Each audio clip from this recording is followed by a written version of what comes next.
Sway. Sway. Sway. Sway. In the morning. In the morning. In the morning. Shay goes by. Wake your punk ass up. That crust out, y'all. Are you ready? We're ready. Then open the door.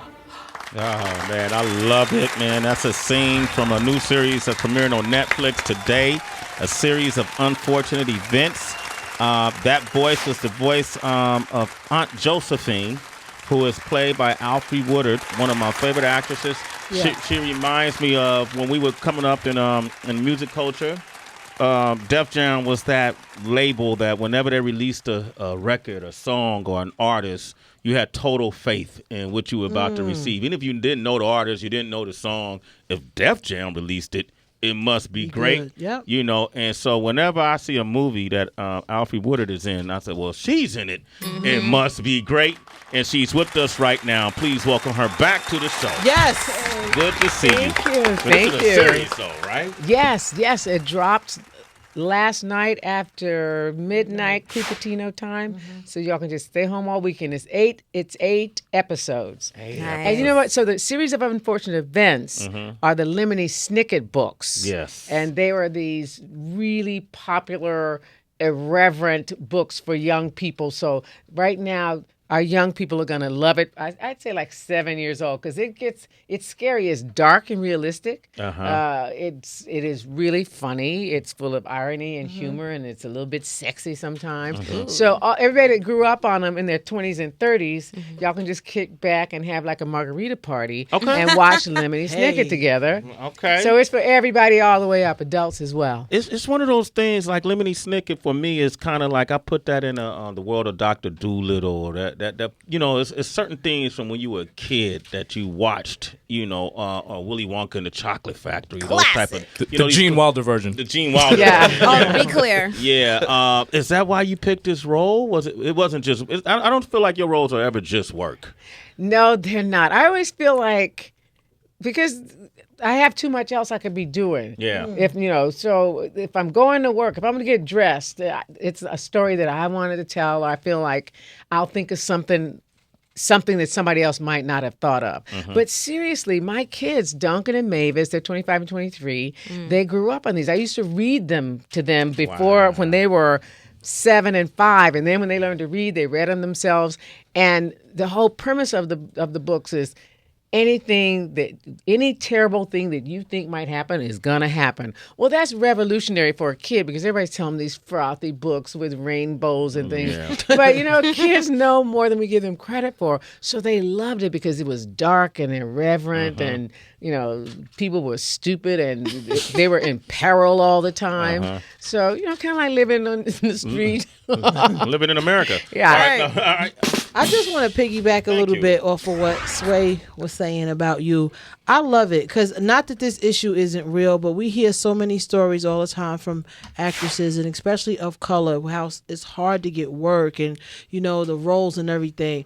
But high five to you because you've been killing Netflix. Yes, Luke Cage. Luke Cage, last time you was here, she was here to promote. Talking about Luke Cage. Did you ever watch Heather and I and Luke Cage episode 12 with the Method Man scene in the radio show? That's I just want to, we go. You know what? I missed the day y'all shot it. I missed that everybody was on about it when I came back. I was like, damn. Yeah. So we're co-stars. But you're just killing it. And I'm a co-star with Alfre Woodard. Yes, you are. But yes, you are. You're just killing it, and it's just a testimony to your work and who you are and your work ethic. So I just wanted to just say that to you because every time I see you, I just smile because it means you're just doing something that you wanted to do and doing something respectable.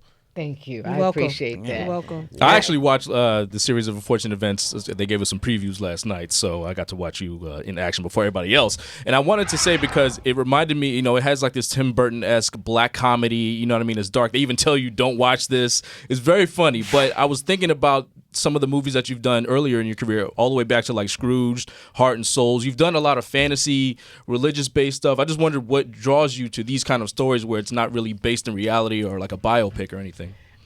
Because you get to play, first of all.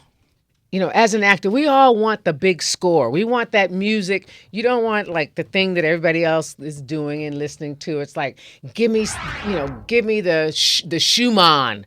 I love Mozart, but give me the Schumann because he's out of his mind, and and I'm gonna bend those notes. And so, as an actor, you like doing that, but also I think the reason we tell stories is, I think, to reach the audience.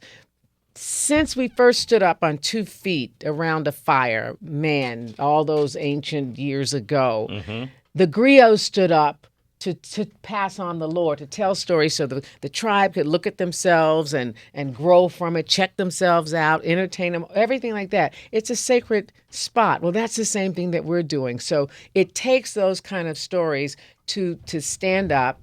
Sometimes you lift it out of reality, and it's a healing thing.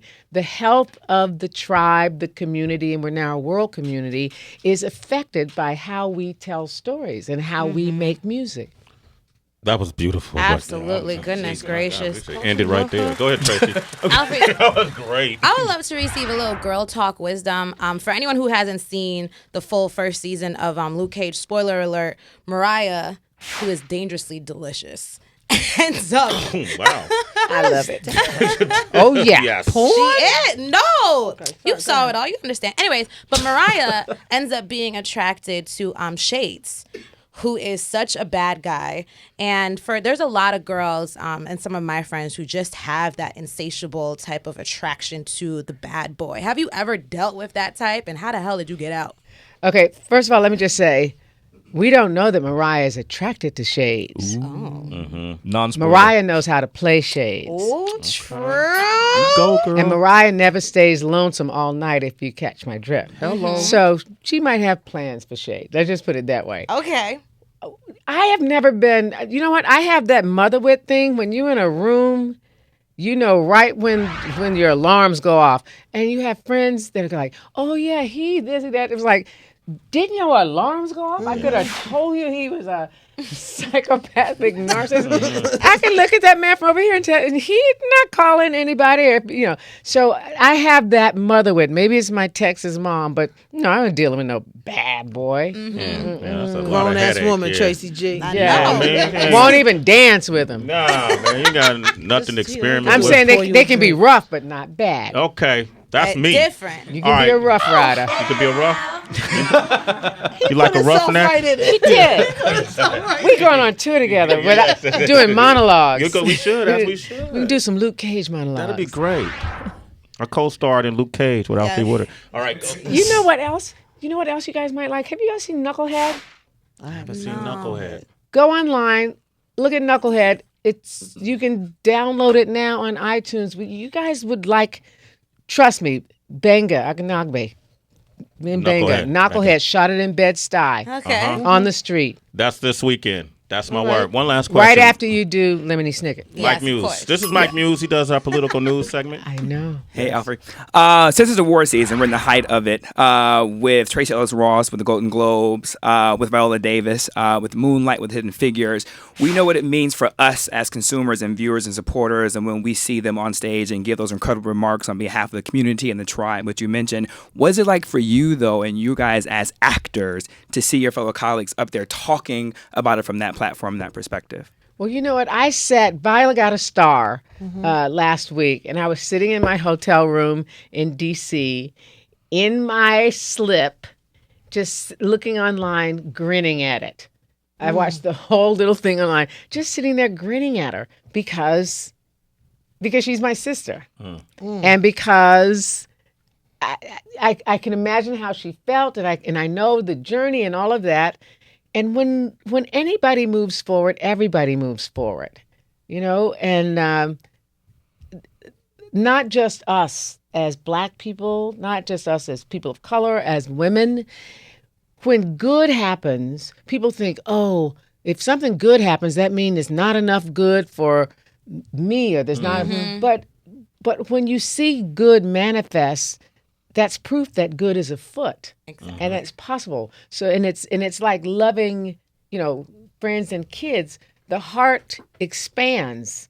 It doesn't use up little bits of it. So that's how I feel about it. I was so happy for Tracy because I love Tracy. I love Viola, all of them. Tracy's but hilarious, it was, I didn't expect Tracy to win that, and she's just so fabulous and so socially active and talented besides. Yeah. So it makes you feel good. I give the Sisters Soiree every year during Oscar week, so that when I say that, it's a very small group, and it's women in the Academy, women of color in the Academy, and we get together and celebrate each other, because otherwise they say like, oh, Octavia had a role this year. Too bad you didn't. And so, and if your reps are saying things like, well, I hope that B turns it down because you're the next in line. It's like, that's the only time you hear your sister's names called.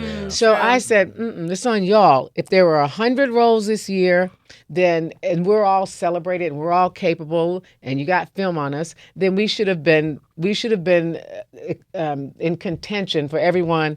I'll give Helen Mirren and Cate Blanchett the Queen of England, but all the other roles we should be in contention for. So we get together and we celebrate each other during Oscar week, and you'd be surprised the camaraderie and how everybody just falls into each other's arms, and we come together by ourselves. No partners, no reps, anybody. It's just like the Colored Girl Party, and we all get together. And so we're celebrating a number of the ladies this year. Not, if they're nominated, fine. If they're not, what I'm celebrating is the work that you did. Yes. So we do those things together. We are, we don't play those games. Alfre Woodard, ladies and gentlemen. Yes. She mentioned Tracy Ellis Ross, who's a citizen of Sway in the Morning. Yes. She mentioned Viola Davis, who's a citizen of Sway in the Morning. All these women have been on this platform, including you. And thank you for blessing us with your presence. A series of unfortunate events premiering now on Netflix. I'm telling you, believe me, you're going to love it. You're going to binge it. It's 8 episodes. You might, I see you thinking, am I going to watch that? I heard that. Trust me, you're going to call me up about that. Okay, I'm going to hit you up. You know I got your number. All right, okay, thank you for coming by. All right, Caleb McLaughlin from Stranger Things. He's up next, and we got Celebrity Wire. Yeah, man, and Meek Mill wants to go in the ring with somebody. We'll tell you who up next. Shea 45. It's Sway in the Morning, only On Shea 45.